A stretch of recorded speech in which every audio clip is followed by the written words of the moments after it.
एक जमाना था तब सब जाट, तमाम देश का जो जाट था उसने बौद्ध धर्म को स्वीकारा था, क्योंकि वो पोप और पाखंड से दूर रहता था। एक समय फिर आया, 7वीं शताब्दी में 2.5 लाख जाटों का कत्ल किया गया था इस राजस्थान में। 2.5 लाख। माउंट आबू पे एक यज्ञ हुआ था। उस यज्ञ में एक जाति विशेष के लोगों ने एक जाति का जन्म दिया था और एक नया पोप और पाखंड इस प्रदेश में शुरू हुआ था। 1300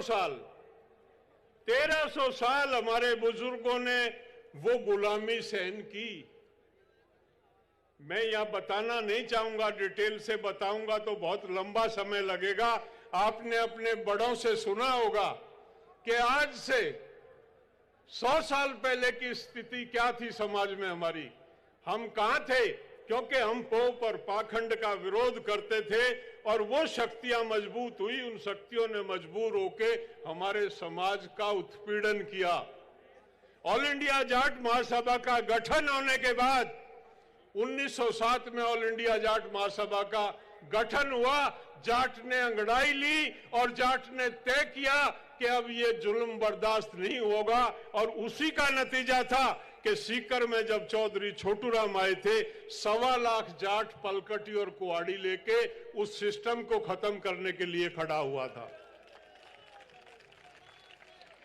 उसी जाट महासभा के आंदोलन का ये नतीजा था। चौधरी छोटूराम पूरे राजस्थान का उन्होंने दौरा किया। वो सर्वे सर्वा थे उस टाइम जाट महासभा के।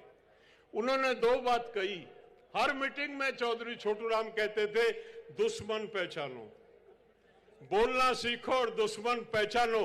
बोलना तो सीख गया हमारा नौजवान, एक बात तो मान ली चौधरी छोटूराम की कि बोलना सीख गया, लेकिन दुश्मन नहीं पहचान पाए हम।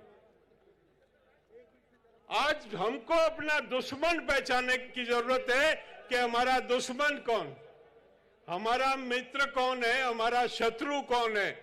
अगर उस पे हम काम नहीं करते हैं तो ये कौम कभी आगे नहीं बढ़ सकती। आज जिस तरह का राजनीतिक माहौल है, हमारी कौम को बखेरा जा रहा, हमारे नौजवान को गुमराह किया जा रहा, हमको उधर ले जाया जा रहा जो हमारी नस्ल, जो हमारा डीएनए नहीं है, उस गली में हमको घुसाया जा रहा। जाट, बहुत से लोग आज कहते हैं आज अगर आपको हिंदू बनना है तो एक दल विशेष का मेंबर बनना पड़ेगा। अगर आप दल विशेष के मेंबर नहीं है तो आप हिंदू नहीं रह सकते। भाई क्यों नहीं रह सकते? कौन हमको सर्टिफिकेट देगा कि हम हिंदू हैं या नहीं है? हम हिंदू थे, हम हिंदू हैं, हम हिंदू रहेंगे। कोई हमारे हक को छीन नहीं सकता। राम की बात करते हैं, हमसे सवाल करते हैं, हमसे बहस करते हैं। हमारा राम सोते राम, जागते राम, बैठते राम, उठते राम। किसान जब खेत जाने के लिए बैलों को खोलता है तो बोलता है ले राम का नाम। जब वो हड़ पे जुआ रखता है तो वो कहता है ले राम का नाम। जब वो गाड़ी के पंजारे बैठता है तो बोलता है ले राम का नाम। जब भी वो कोई शुभ कार्य करता है तो वो कहता है ले राम का नाम। लेकिन वो कभी किसी मंदिर में पानी चढ़ाने नहीं जाता। देखा है अपने बाप दादा को, अपने को, किसी को? ये अंतर आ गया जाट में। हमारे बाप दादा का राम उनके साथ रहता था, उनकी जेब में रहता था, निकाल के अपने से मिल लेते थे। आज हम राम को ढूंढने के लिए मंदिर में जाते हैं। एक पंडित जी कहता है पानी चढ़ा दे। भाई पत्थर की मूर्ति है, ये तो वहां मकराना बनती है, एक कारीगर ने बनाई थी। बोला मैंने इसमें प्राण प्रतिष्ठा कर दी। भाई तेरा बाबू मरा, तने उसको प्राण प्रतिष्ठा क्यों नहीं करी? अपनी माँ की क्यों नहीं करी? अपने रिश्तेदारों की क्यों नहीं करी? अगर ऐसा ही प्राण प्रतिष्ठा करने वाला था, वो हमको बेवकूफ बनाता। आज से 50 साल पहले किसी गांव के, जाट के गांव में मंदिर नहीं होता था। शिवालय होते थे जोड़ के किनारे, औरतें थोड़ा सा दूध लेके लोटे में पानी में डाल के जाके उस पर चढ़ा देती थी, कोई उसमें पंडित नहीं होता था, कोई ढोंग और पाखंड नहीं होता था। आज हमारे बच्चों को पता ही नहीं है। आज हमारे बच्चे हरिद्वार जाते हैं, नंगे पैर भागे कावड़ उठा के ला रहे हैं। अरे तेरे खेत में कावड़ है, तेरे खेत में गंगा।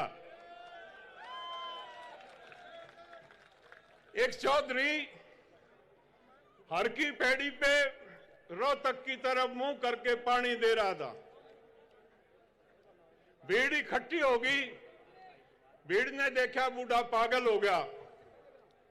उन्होंने कहा, जब वो रुक गया, भीड़ होगी, मजमा लग गया, तो उन्होंने कहा, चौधरी साहब क्या बात थी? कहने लगा, मेरे गेहूं है, उनमें पानी दे रहा हूं। कहने लगा, खेत कहाँ है आपका? कहने लगा, रोहतक है। कहने लगा, चौधरी पागल हो गया, 250 किलोमीटर पानी जागा। अरे ये सूरज बोला करोड़ों किलोमीटर दूर है, इस बामण का पानी उड़े जा रहा है, तो मेरा रोहतक जाने में क्या लगता। बहुत ही श्रेष्ठ कौम, कर्म प्रधान कौम, जिसने काम किया, जिसने मेहनत का खाया, जो समाज को लेके चलती है, जो किसी का बुरा नहीं चाहती, जो गलत बात में अपने बेटे और भाई के विरोध में खड़ी हो जाती है, जो न्याय के साथ खड़ी होती है, ऐसी श्रेष्ठ कौम है जाट कौम। कहां जा रहे हैं हम?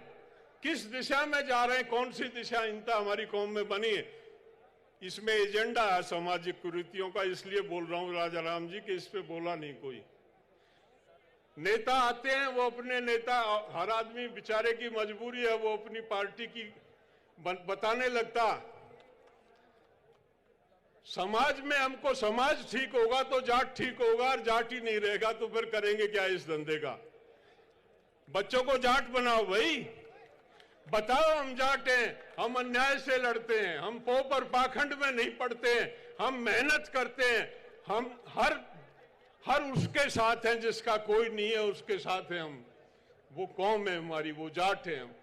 हमको काम करने की आवश्यकता है, हमको जुड़ने की आवश्यकता, हमको अपने आप को संभालने की आवश्यकता।